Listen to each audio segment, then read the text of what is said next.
Dear students, आज जो हमारा टॉपिक है इस चैप्टर 6 का इलेक्ट्रोमैग्नेटिक इंडक्शन, ठीक। AC generator, what is an AC generator? AC generator होता क्या है? तो जनरेटर से हमें पता चल रहा है कि ये कुछ चीज़ जनरेट करता है अपना, लेकिन ऐसा नहीं है, ये मिसनोमर है। Actually what is an AC generator? It is a device. AC generator, इसको डेनिमो भी कहते हैं। AC dynamo is a device which converts mechanical energy into alternating form of an electrical energy, यानी इलेक्ट्रिकल एनर्जी जो alternate करती हो, यानी alternating AC या ईएमएफ बनाता है, ठीक। It was invented by Nikola Tesla. ये आपको कभी पूछा जाएगा as an object who invented AC generator, तो हमें ये पता चला कि एसी डेनिमो खुद से कोई चीज़ नहीं बनाता है, ये मैकेनिकल एनर्जी को इनटू अल्टरनेटिंग करंट या अल्टरनेट करंट और ईएमएफ बनाता है, ठीक। इसका प्रिंसिपल क्या है ये आपने पढ़ा है। मैंने coil is rotated in a magnetic field, the magnetic flux linked with it changes when magnetic flux with it changes, ठीक, linked with the circuit changes, then induced EMF is generated and hence induced current is generated। तो वही इसका principal है, that is it is based on the principle of EMI, electromagnetic induction। when a closed coil is rotated in a uniform magnetic field, जब हम rotate करते हैं उसको field with its axis perpendicular to the axis of the magnetic field, ठीक, the flux linked with the coil changes and induced EMF and hence current is set up। यानी जैसे हम coil को रोटेट करते हैं यूनिफॉर्म मैग्नेटिक फील्ड में, तो जो एरिया प्रेजेंट होता है वो डिफरेंट टाइम्स पे डिफरेंट होता है, ठीक। जैसे मिसाल के तौर पर मैं यहाँ एक देता हूँ, जैसे सपोज ये हमारे पास एक कॉइल है, समझो ये कॉइल है। अब मैग्नेटिक फील्ड अगर यहाँ से आ रहा है तो ये पूरा एरिया उसके प्रेजेंट करता है मैग्नेटिक फील्ड को, ठीक। तो इसका एरिया वेक्टर इस डायरेक्शन में, तो मैक्सिमम फ्लक्स इसमें जाएगा। अब रोटेट कर रही है, अब सारा नहीं जाएगा, कम जाएगा। अब जब ऐसे होगी इस ओरिएंटेशन में तो कुछ नहीं होगा।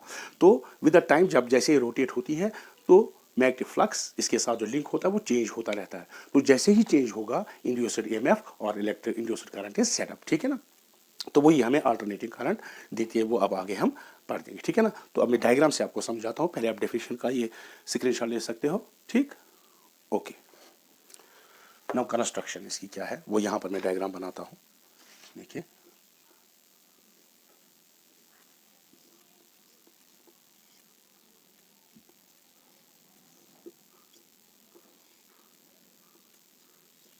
ये डायग्राम है, थोड़ा सा नॉट कूल। ओ ये इसमें कॉइल है, कॉइल को ज़रा हेड से बनाता हूँ। ये इसकी एक्सिस ऑफ रोटेशन यहाँ बनाते हैं, P Q R and S.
देखिए ये हमने डायग्राम बनाया, ये इसको कहते हैं फील्ड मैग्नेट, जो एक यूनिफॉर्म मैग्नेटिक फील्ड प्रोड्यूस करता है। अगर हमें कम चाहिए तो वीक मैग्नेटिक फील्ड मैग्नेट होता है, अगर स्ट्रॉन्ग चाहिए तो वो स्ट्रॉन्ग मैग्नेट होता है, ठीक। तो इसको कहते हैं फील्ड मैग्नेट। ये एक पार्ट है इसका, इसका काम क्या है, यूनिफॉर्म मैग्नेटिक फील्ड प्रोड्यूस करना। उसका नॉर्थ पोल और साउथ पोल ये कॉनकेव शेप्ड में होते हैं ताकि रेडियल मैग्नेटिक फील्ड हो, ठीक है ना, या स्ट्रॉन्ग मैग्नेट। उसके बाद ये जो रेड वाला है पी क्यू आर एस, ये आर्मेचर है। ये रोटेट करता है ऐसे अपनी एक्सिस पे, जैसे मिसाल के तौर पर ये है, ये रोटेट करता है ऐसे एक्सिस पे, ठीक है, ऐसे ऐसे रोटेट करता है, ठीक है ना। तो ये एक्सिस ऑफ रोटेशन है, एक्सिस है। ये जो आर्मेचर होता है ये एक टर्न नहीं होता है, large number of turns, late us से एन। इसमें ये जो होता है इसमें ये इंसुलेटेड कॉपर वायर्स का बना होता है और इसमें सॉफ्ट आयरन कोर भी बीच में डाला जाता है, सॉफ्ट आयरन कोर, ताकि ज़्यादा से उसकी परमेबिलिटी वेरी हाई होती है, तो उसकी वजह से इसमें ज़्यादा मैग्नेटिक फील्ड कंसंट्रेट हो।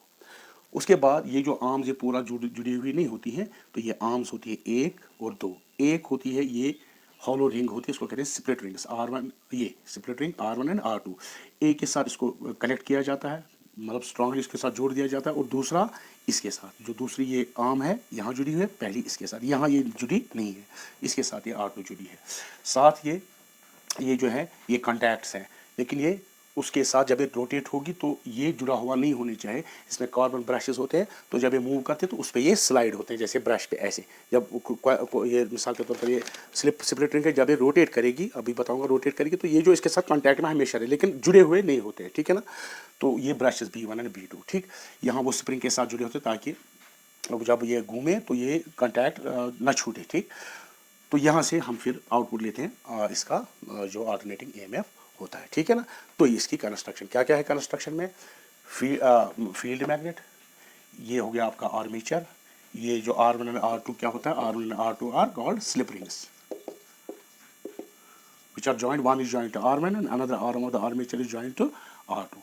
और क्या होते हैं brushes, B1 brushes, B1 and B2, ठीक। ये कांटेक्ट में हमेशा रहते हैं, लेकिन जुड़े हुए नहीं होते, always remain in contact with this, since this armature will rotate, hence this rings will also rotate, but अगर इसके साथ जुड़े होंगे तो ये फिर मूव नहीं कर पाएगी, तो ये इसके साथ टच हमेशा करके रहते हैं, लेकिन जुड़े हुए नहीं होते, ताकि जो EMF हम यहाँ से हम फिर जो EMF आता है यहाँ से आता है। तो इसकी जो एक्सिस होती है हमेशा perpendicular to the magnetic field, जो इस डायरेक्शन में आएगा, नॉर्थ टू साउथ, ठीक है ना। This was construction. नाउ अब वर्किंग कैसे करेंगे, उसके बाद वर्किंग करेंगे, आप इसका स्क्रीनशॉट ले लो, उसके बाद करेंगे।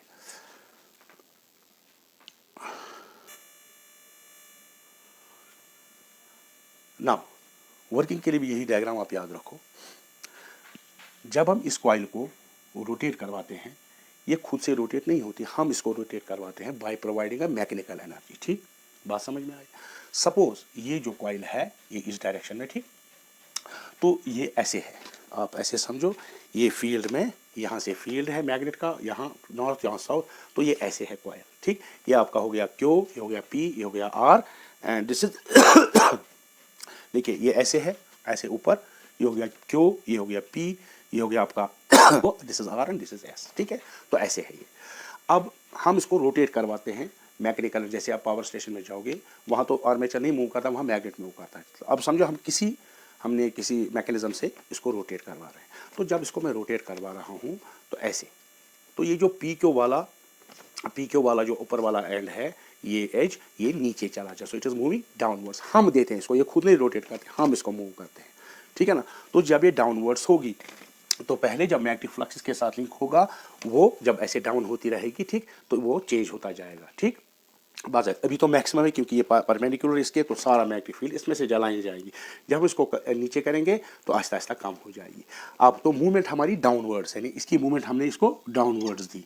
तो अगर हम राइट हैंड थंब रूल लगाएंगे फ्लेमिंग का, कौन सा राइट हैंड थंब रूल मैं यहाँ पर बनाता हूँ,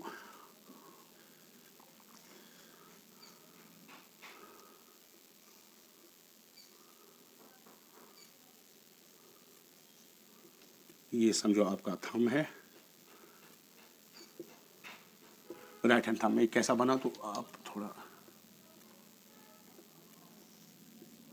ठीक है ना, ऐसे कुछ है, तो ऐसे बन गया। तो ये थंब आप समझो, ये हो गया थंब अगर मोशन है, ये हो गया आपका मैग्नेटिक फील्ड भी, ये हो गया इंड्यूस्ड EMF और इंड्यूस्ड करंट इस डायरेक्शन में।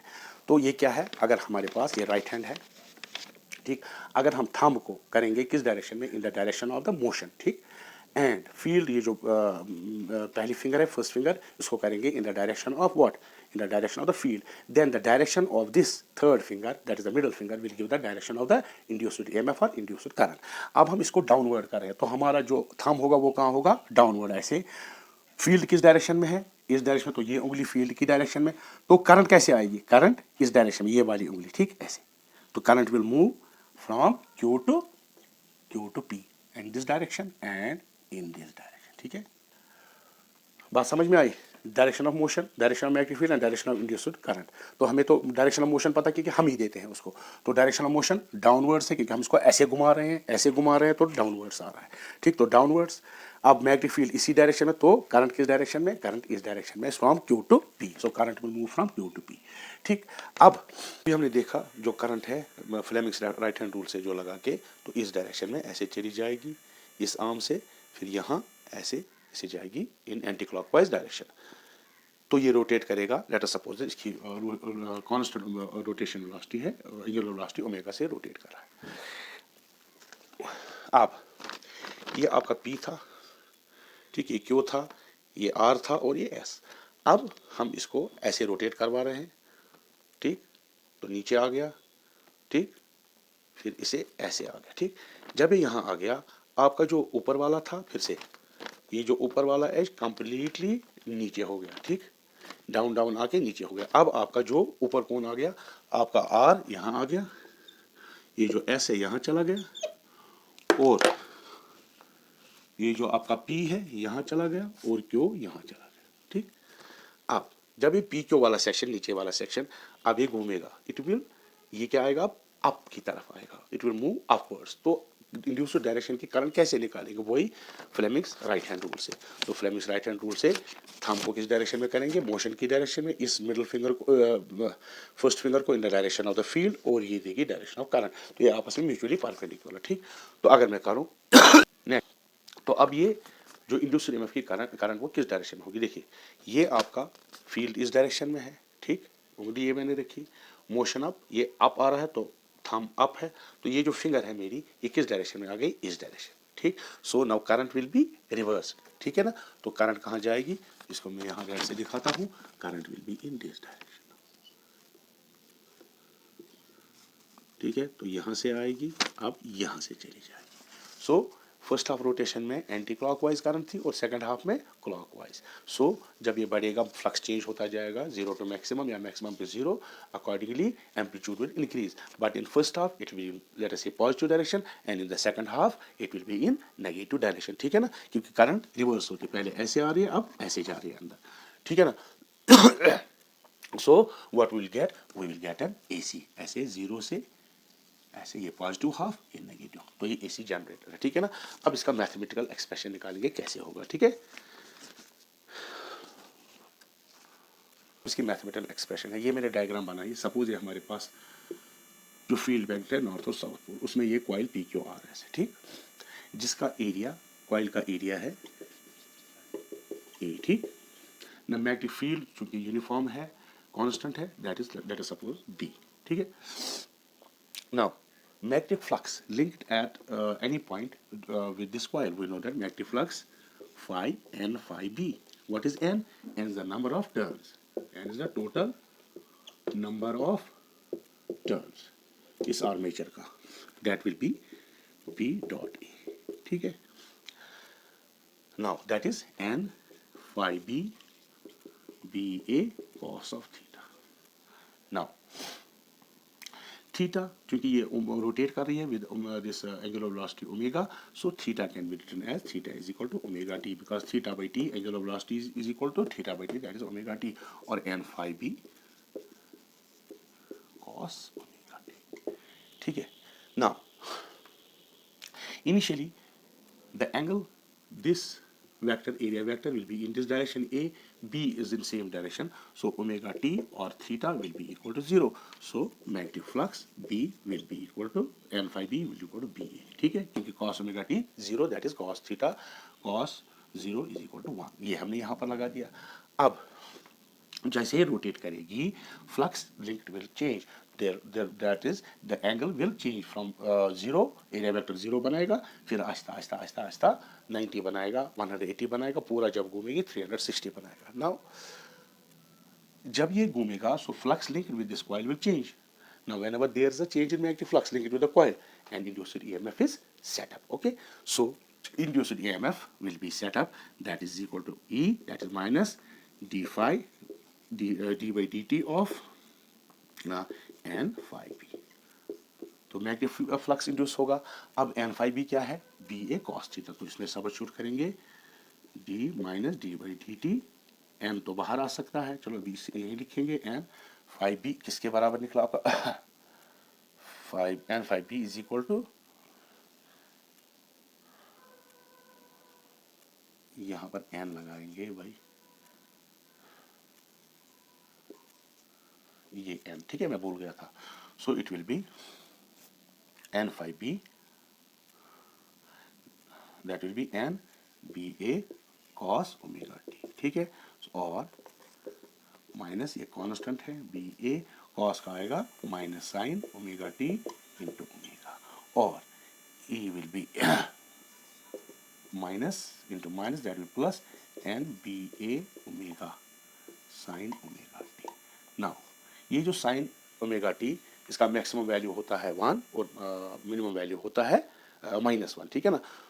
सो when omega t is equal to omega t is equal to π/2, ठीक है, that is sine omega t will be equal to +1, ठीक है। So E will be equal to N B A omega, that is written as E not और E max, that is maximum amplitude, that is n b a omega. So the equation becomes E is equal to E naught sin omega t, ठीक है। ये आपका आ गया induced EMF. तो अगर ये cosine में है तो induced EMF sign omega T वो साइन में है, तो इससे क्या होगा तो ये आगे मैक्सिमम। अब जैसे आएगा जो फ्लक्स चेंज होगा, पहले पूरा आएगा इसमें, तो जब इस डायरेक्शन में होगा, जब ये जीरो एंगल बनेगी ऐसे पूरे इसके साथ होगा in the plane of this paper, plane of this board, then theta will be a will be area vector क्या बनाएगा 90 डिग्री, ठीक। जब 90 डिग्री बनाएगा आपका क्या आएगा फ्लक्स 0, तो चेंज इन फ्लक्स होगा मैक्सिमम टू 0, तो वो उससे उसकी वजह से ये मैग्नेटिक फील्ड इंड्यूस होगा। तो जब ये दूसरी टर्म में जब ये जो जब करंट चेंज हो जाती है अभी जो मैंने दिखाया, तो तब आएगा ई आपका माइनस ई साइन ओमेगा टी, ठीक है ना, when theta is greater than pi and greater than और इक्वल टू पाई, और थीटा इज लेस देन और इक्वल टू 300 यानी 2 पाई, ठीक है ना।